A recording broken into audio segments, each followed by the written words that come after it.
are so many jackals and other animals in the forest, but there will be only one lion. রাতের অন্ধকার ভেদ করে আজ এক অদ্ভুত আলোয় ঝলমল করছে তামিলনাড়ুর প্রতিটি গ্রাম, প্রতিটি শহর আর প্রতিটি রাস্তা। আকাশে আতশবাজির আলো আর রাস্তায় হাজারো মানুষের গলা ফাটানো চিৎকার যেন আকাশ বাতাস ভারী হয়ে উঠেছে। মনে হচ্ছে যেন কোনো এক জাদুকরী মুহূর্তে পুরো একটি রাজ্যের চেহারাই বদলে দিয়েছেন কেউ। কিন্তু এই আলোর ঝলমলে উৎসবের পেছনে কি শুধুই কোনো সিনেমার স্ক্রিপ্ট, নাকি বাস্তবের কোনো বিপ্লবী পরিবর্তন? কি এমন ঘটেছে যে আজ দশকের পর দশক ধরে চলে আসা একটা অটুট দুর্গ রাতারাতি ভেঙে চুরমার হয়ে গেল? এই প্রশ্নের উত্তর খুঁজতে গেলে আমাদের একটু পেছনে ফিরে যেতে হবে, যাতে আমরা বুঝতে পারি পুরো ঘটনাটার আসল মাপকাঠি কতটা বড়। তামিলনাড়ুর রাজনীতি বলতে আমাদের মনে ভেসে উঠত মাত্র দুটি নাম, একটি ডিএমকে, অন্যটি এআইডিএমকে। দ্রাবিড় আন্দোলনে যে উত্তরাধিকার, সেই দলের দ্বৈত আধিপত্য চলে এসেছিল প্রায় ৭৫ বছর ধরে। এই দুই দলের বাইরে কোনো তৃতীয় শক্তিকে কেউ কল্পনাও করতে পারত না। কিন্তু ২০২৬ সালের এপ্রিলের ৩ তারিখে যখন ভোটাররা ইলেকট্রনিক ভোটিং মেশিনে বোতাম টিপলেন, তখনই যেন ইতিহাসের পাতা উল্টে যাওয়ার কাজ শুরু হয়ে গিয়েছিল। ভোটার টার্ন আউট ছিল অবিশ্বাস্য রেকর্ড গড়ে। ৭৫% গণ্ডি পেরিয়ে প্রায় ৮৫% পৌঁছে গিয়েছিল। মানুষ শুধু ভোট দিতে আসেনি, মানুষ এসেছিল কোনো এক নতুনের জন্য, কোনো এক অপেক্ষার অবসান ঘটাতে। আর ৪ মে গণনার দিন যখন প্রথম রাউন্ডের ফলাফল স্ক্রিনে ভেসে ওঠে, তখন পুরো দেশ যেন থমকে গেল। এই আলোর নাম, সেই ঝড়ের নাম হলো থালাপতি বিজয়। সিনেমার পর্দায় যিনি ব্লকবাস্টার ছবির সুপারহিট নায়ক, আজ সেই বিজয় সরাসরি রাজনীতির মঞ্চে নেমে এসেছেন একেবারে নতুন দল নিয়ে। দলের নাম তামিলাগা ভেট্রি কাজাগাম, সংক্ষেপে টিভিকে। প্রতীক দুটি হাত মিলিয়ে ওঠা একটি সূর্য। আর এই সূর্য মাত্র ২ বছরের রাজনৈতিক যাত্রায় ২৩৩ আসনের বিধানসভায় একাই ১০৭টি আসন জিতে নিয়েছে। এটা কোনো সিনেমার ক্লাইম্যাক্স নয়, এটা একেবারে বাস্তবতা। ১০৭টি আসন মানে সবচেয়ে বড় দল হিসেবে টিভিকে একাই দাঁড়িয়ে গেছে। অন্যদিকে ক্ষমতাসীন ডিএমকে নেমে গেছে ৬০-এর কাছাকাছি, আর বিরোধী দল এআইএডিএমকে আটকে গেছে ৪৫ থেকে ৫০-এর মধ্যে। সবচেয়ে বড় চমকটা এখানে যে মুখ্যমন্ত্রী এম.কে. স্টালিন নিজের ঘাঁটি কোলাথুর আসন থেকে পরাজিত হয়েছেন। একজন অভিনেতা যার রাজনীতির কোনো পৈতৃক অভিজ্ঞতা ছিল না, কিভাবে এই অসম্ভবকে সম্ভব করলেন? এই প্রশ্নের উত্তরের জন্য আমাদের আবার ফিরে যেতে হবে ২০২৬ সালের ২ ফেব্রুয়ারিতে। চেন্নাইয়ের একটি সাধারণ মঞ্চে দাঁড়িয়ে থালাপতি বিজয় ঘোষণা করেছিলেন যে তিনি রাজনীতিতে আসছেন। সেদিন অনেকে হেসেছিলেন, অনেকে বলেছিলেন আরেকজন নায়কের রাজনীতিতে আসা। তামিলনাড়ুতে তো অভিনেতাদের রাজনীতিতে আসাটা নতুন কিছু নয়, কিন্তু বিজয় কখনো সাধারণ ছিলেন না। তার সিনেমার গল্প যেমন সরল আর সাহসী, তার রাজনীতিও ঠিক তেমনি ছিল। তিনি কোনো বড় বড় জোটে যাননি। ২৩৩ আসনে তিনি একাই লড়াই করার সিদ্ধান্ত নিলেন। তার দলে কোনো পুরনো হেভিওয়েট নেতা ছিল না, ছিলেন নতুন মুখ, সাধারণ পরিবারের যুবক আর মহিলারা। আর ইশতেহারে কোনো অবান্তর প্রতিশ্রুতি ছিল না।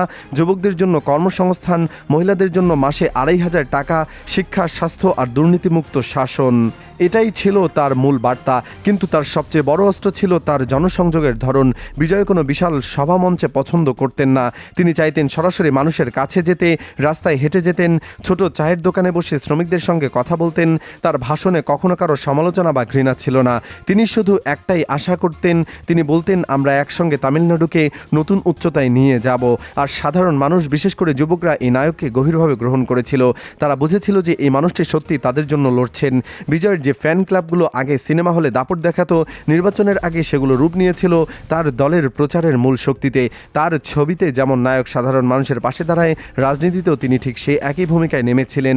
এর প্রমাণ মিলেছে ভোটের ফলাফলের গভীরে গেলে। বিজয় নিজে ২টি আসন থেকে প্রতিদ্বন্দ্বিতা করেছিলেন, পেরাম্বুর আর চিরাতুন্নাপল্লী ইস্ট। পেরাম্বুর শিল্পাঞ্চলে তার জয়ের ব্যবধান ১,২০,০০০-এরও বেশি, চিরুতুরে ২৫,০০০-এর বেশি। চেন্নাই, কাঞ্জিপুর, কোয়েম্বাটুরের মতো জায়গায় টিভিকের প্রার্থীরা প্রতিপক্ষকে বিপুল ব্যবধানে হারিয়েছেন। এমনকি বিজয়ের নিজ গাড়ি চালকের ছেলেও একটি আসন থেকে জয়ী হয়েছেন। এটা দেখে বোঝা যায় যে টিভিকে কতটা সাধারণ মানুষের দল হয়ে উঠেছিল। গণনার দিন যখন এই সব ফল বেরোতে শুরু করলো, তখন ডিএমকে শিবিরে নেমে এলো নীরবতা। এআইএডিএমকের নেতারা হতবাক হয়ে তাকিয়েছিলেন, আর রাস্তায় নেমে এলো হাজারো মানুষের আনন্দ উল্লাস। চেন্নাইয়ের সমুদ্র তীরে যখন আজ রাতে ঢেউ আশ্রয় পাচ্ছে, তখন মানুষের চোখে মুখে একটাই কথা, থালাপতি এসেছেন। অনেকেই এই জয়কে বলছেন এমজিআর 2.0। 1987 সালে এমজিআর যেভাবে সিনেমার জনপ্রিয়তাকে রাজনৈতিক শক্তিতে রূপান্তর করেছিলেন, বিজয় ঠিক তেমনি করেছেন। কিন্তু এখানে একটা বড় পার্থক্য রয়েছে যা আমাদের বুঝতে হবে। এমজিআর রাজনীতিতে আসার আগে ছিলেন একজন অভিজ্ঞ নেতা, তার পেছনে ছিল দলের পুরনো কাঠামো। কিন্তু বিজয় শুরু করেছেন পুরোপুরি শূন্য থেকে। আর রাজনীতিতে কোনো পুরনো দলের ছায়া নেই, কোনো জাতিভিত্তিক রাজনীতি নেই। আর রাজনীতি একটিমাত্র ভিত্তি হলো তামিলনাগা, অর্থাৎ তামিলনাড়ুর গর্ব। বর্ষিয়ান অভিনেতা সুরিয়া ঠিকই বলেছেন যে বিজয়ের এই জয় তামিল সিনেমা এবং রাজনীতির জন্য গর্বের। এআইএডিএমকে নেতা এডাপতি পলানিস্বামীও স্বীকার করেছেন যে এটা একটা নতুন যুগের শুরু। আর ডিএমকে শিবিরে এখন শুধু চিন্তার ঢেউ দেখা যাচ্ছে।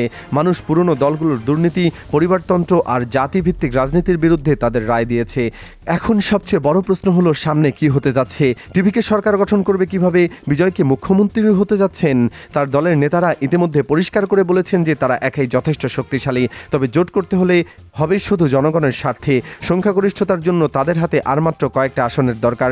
কিন্তু এভাবে তারা একাই লড়ছে, সেই আত্মবিশ্বাস থেকে তারা একা সরকার গঠনের কথা ভাবছে। তামিলনাড়ুর উন্নয়ন, যুবকদের কর্মসংস্থান, মহিলাদের ক্ষমতায়ন, এই সবকিছু এখন তাদের মূল এজেন্ডা। চেন্নাইয়ের রাস্তায় আজ এক যুবক বলছে যে সে প্রথমবার ভোট দিল থালাপতির জন্য।